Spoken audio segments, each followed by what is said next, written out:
Hello，大家好，歡迎收睇心靈療癒1分鐘，我係宇峰。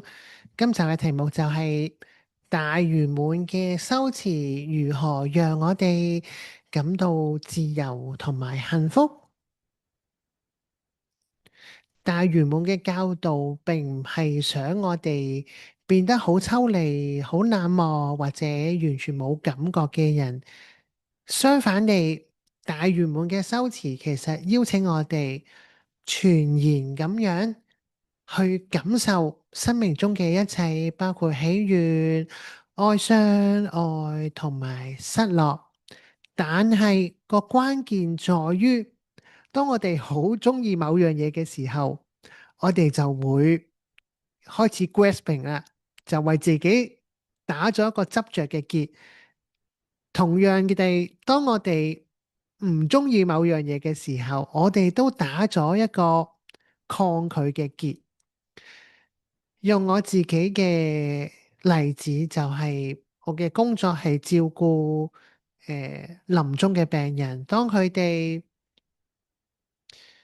離開嘅時候，會感到難過，感到哀傷，係最自然不過嘅事情。因為當我哋用心去付出嘅時候，同佢建立咗好深厚嘅關係嘅時候，其實難過係最自然不過嘅。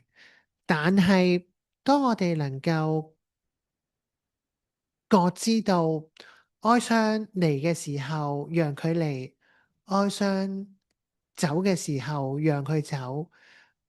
咁呢個 awareness 就可以幫助我哋去回到當下，去照顧好自己嘅感受。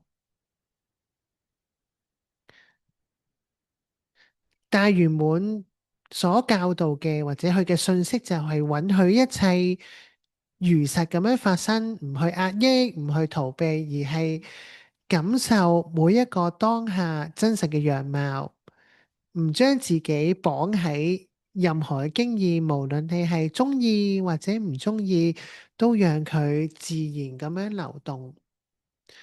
同時間鬆開我哋一啲好執着或者好抗拒而為自己打咗嘅一啲死結，喺覺知入邊保持住內在嘅自由同埋空間，呢一個就係帶俾我哋一個心靈嘅自由同埋幸福。